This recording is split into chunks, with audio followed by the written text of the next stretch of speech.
called code 2 for a lift assist with weakness. It's just you and Justine. Okay. Age, sex, gender. Just that's all the info you got from dispatch. You're working City 1. You're called up to McKinleyville because Arcata's busy. So the hospitals stay the same. Their capabilities stay the same. You arrive at a small apartment complex. You're called to the second floor by a woman waving to you. It's an elderly living community. The neighbor assists you in and says, "Oh, she's normally totally watering her flowers every morning, and I didn't see her out there today, so I came in to check on her, and this is how I found her." You walk in, see your patient. As you see them, she is approximately 350 pounds and in her mid-60s. She is visibly pale and diaphoretic, and there is a very strong odor of urine and feces in the room. Okay, and then, so, BSI seems safe? Yep. Alright, since this was a lift assist, is fire anyway en route to this? Nope. Alright, so for additional resources, looking at her weight and me and my partner, I'm gonna go ahead and request fire code 2 to assist for lifting. Okay. We'll walk in with my partner, Justine. As I'm approaching, I'm noticing the incontinence by smell and look. As I'm walking up to the patient, is she tracking me? Not at all. Ma'am, my name's Kaitlyn.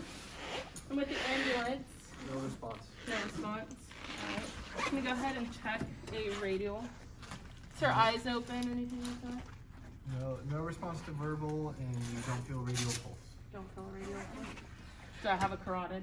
You have a carotid pulse. Okay. Weak, ready, rapid? Weak at a rate of 40. 40. Alrighty. And skin signs, pale, full, diaphoretic? Yep. Justine, I'm gonna go ahead and have you get some vital signs. Large adult cuff here. Alrighty. While my partner's getting that, I'm gonna go ahead and get the monitor. How's her breathing? Is her airway patent? The airway appears to be patent. Alright. Her breathing is rapid, labored, and shallow. Sorry. I gotta plug it in. I guess I should have gave that to you. Alright. Getting the monitor turned on. Check pad. Getting the leads. Oh. You Since we are placing them. Do I have a hand radial me pulse? the leads. Leads are going here. Do I have a radial pulse to check? No. We're just 40 at the carotid. The blood what's her- pressure is 72 over 40. 72 over 40. SpO2 on the patient's finger. You put it on? Okay, it is 84. 84. Can I go ahead and have you get oxygen for the patient? Let's go. Non-rebreather. With the bystander, having the ladies here, the neighbor. Do you happen to know any medical history about your neighbor here? She has a really bad heart.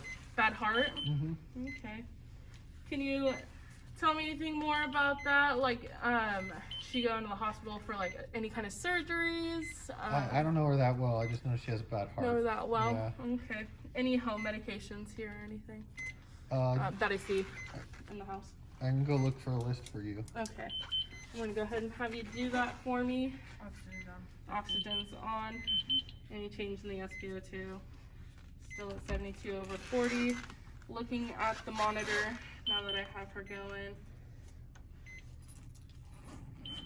It's moving. Still at 40. Appears we have a heart block, 3rd degree. Okay, 3rd degree heart block at 40 beats per minute, no radial. With this, we're gonna go ahead and just throw on the pads. We're gonna start pacing her. I'm gonna go ahead and have you get a line started.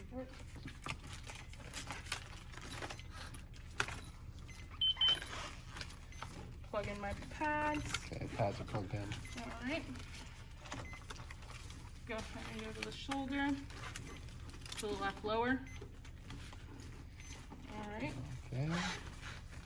since I want to. Is that where you would place the pads?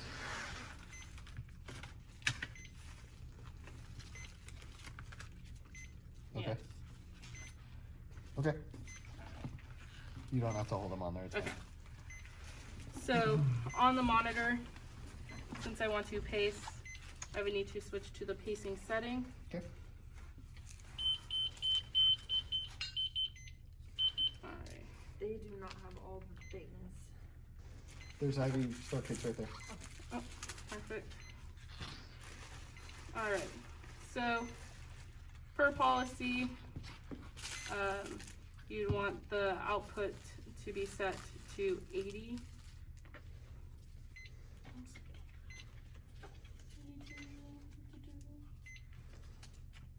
we go.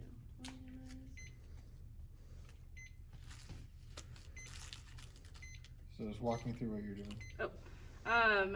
I have it set to 70 for Okay. the pacer rate. Okay. Are these prickable? No, use this one. So when moving the pacer output, I am up to 70 to match. Okay. I am feeling for mechanical capture. Okay, you have mechanical capture. Alright, so leaving that at 70 with a radial. Has fire come on scene yet? No, they're about 1 minute away. You can hear the sirens. About 1 minute away. Alright. So she has a heart history. Did the friend come back with the medication list? Yeah, would you like me to tell that to you? Yes, please. Okay. Lasix, Alright. HCTZ, atenolol, Crestor, Vicodin, Ativan, Metformin, Humalog, Novolog, Paxil, Effexor, Celexa, and Abilify. Wow, she is on quite the medications. Alrighty, so she has a history, to me it looks like, with Lasix and some metformin. She has a history of heart failure, so I definitely want to look at her legs. Any pedal edema? No pedal edema. Okay. Your patient says, "What's going on? I feel woozy." Sharps. So lightheaded dizziness. Any nausea, vomiting. Now you gotta talk to her. I'm gonna call you Sarah. Sarah, do you have any? Do you feel nauseous right now? No, No nausea. I just feel weak. You feel weak. When's the last time you ate or drank anything? Yesterday, Yesterday. How long do you think you've been down on the ground? I have no idea. No idea. Yesterday. So I'm thinking dehydration with a heart rate of 72 over 40. I'm gonna go ahead and have my partner, after she gets the line set, to spike a bag, and we'll do a fluid bolus of 250 milliliters. Okay. With a history of CHF, I don't want to overload her with fluids. Sarah, I'm gonna go ahead and have you take a deep breath for me, okay? Checking left to right upper, and then coming down to the mid-axillary. Do I hear any? You have clear lung sounds in the upper lobes bilaterally and slight rails in the lower lobes bilaterally. Maybe then. All right. And then we'll go ahead and have you spike a bag for me. Perfect. Bag's been spiked. Yeah. All right, and then we're gonna do a 250 milliliter fluid bolus. Try to get her pressure up. We're in dehydration. We still have the electrical capture at 70 per minute. Yep. Okay. Fire department here, what do you need? Fire department. This is Sarah. Sarah's been down on the ground for quite some time. We got some stairs to go down, but I want to get her onto a stair chair so we can go down to the ambulance, grab a stair chair. We're situated so we can go down the flight of stairs. You got it. We'll get firefighter Porter right on it. All right. All right, he's running. Perfect. All right, Sarah, these nice gentlemen are here, and we're gonna go ahead and get this thing called a stair chair, and we're gonna get you situated on that, and then we're gonna get you down the stairs, and then from there, from the chair, we're gonna go to the gurney with the help of these lovely gentlemen. Oh, okay. Anything else? SpO2 still sitting with 94%. 94. 94%. All right, before we move her, I want to get another blood pressure before we do any kind of movement.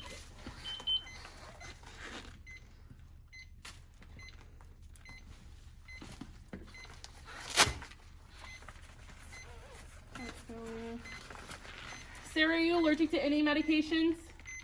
Sulfa.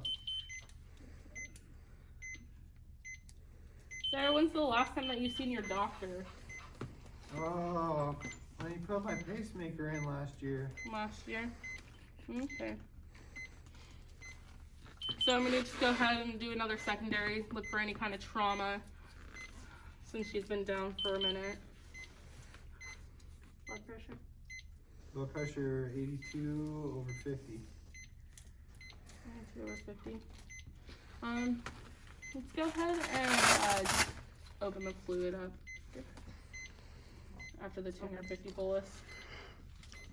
Okay, we got the stair chair. Alright. Sarah, with these nice gentlemen here, we're going to go ahead and get you moved on to the stair chair. Alright, it takes 5 minutes to lift her up and get her on a stair chair, and now you're down and got her on the gurney, and now you're in the ambulance. Alright. Since we are pacing her, she is pale, cool, diaphoretic. I want to do a code 3 transport for unstable heart block. ETA to the hospital from McKinleyville with a specialty of cardiac, but since she is unstable, we're going to go to Mad River. Okay. And we're going to stabilize her there, and then they can transport her later. Copy. So in this case, since I already have fire here, I'm going to go ahead and take a fire rider. So we can have somebody in the back if something were to happen. Sarah, do we need to lock up your house or do anything like that? No, it's fine. Okay. Alright. So gonna go ahead and reassess here. Sorry, Still- you're transporting code 3 to Mad River? Yes. Okay. Checking pulse here at the radial, still present. It is present. Okay. Perfect. And then I'll be your fire ready. gonna go ahead and check her pupils. Pearl. Pearl.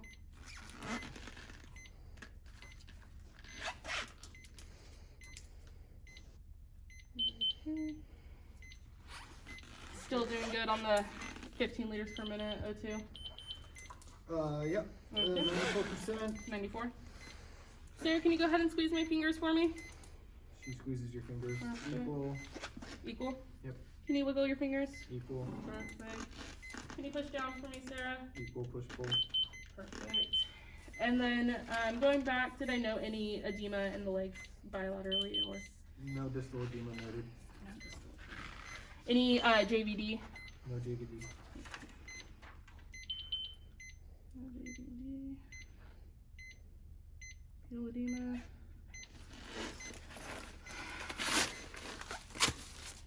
Having the blood pressure cuff on. Since we ran 2 manuals, I'm going to go ahead and get an automated. Okay. All right. 82 over 51. 82 over 51. Okay. With having her pace, not having her blood pressure really rise that much, I'm going to go ahead and do a presser. Okay. Let's go ahead and do push-up E. Okay. We're not using our squats. I know this bag is atrocious. So since this isn't the push-up E kit, but what I would do is in a 10 milliliter vial, I would drain 1 of the fluid, pull back up 1 milliliter of epinephrine. So for every milliliter that I push, I'm going to have 10 micrograms being given to the patient every 2 to 3 minutes. Okay. So as I'm doing that, I got IV access on the patients. Okay, you give 1 round of push up E. It's in. Perfect.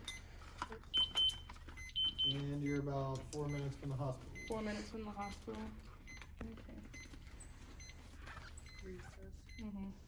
Sarah last ate or drank anything yesterday, so dehydration could be a factor. She was incontinent to, well, me to give Mad River a heads up. So,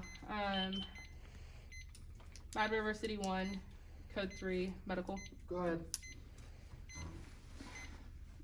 Mad River City 1, this is Kaitlyn. On board, I have approximately a 60-year-old female, 60, chief complaint today of general weakness.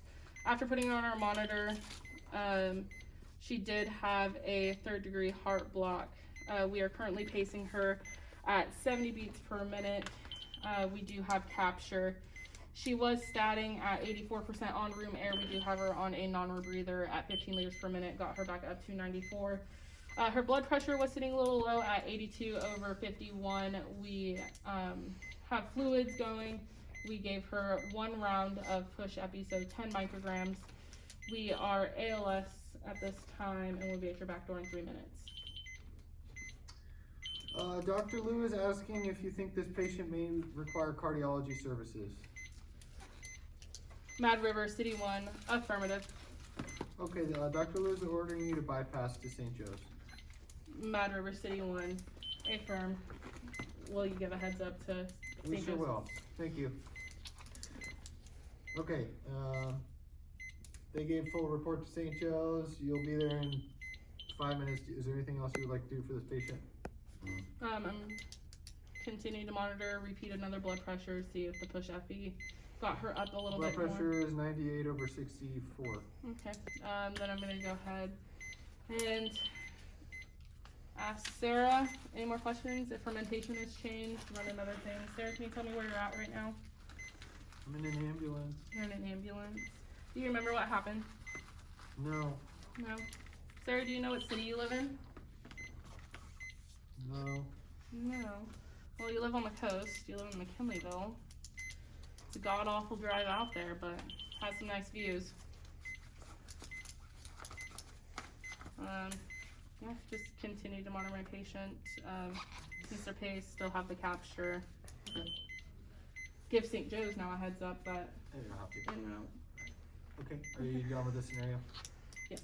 Okay.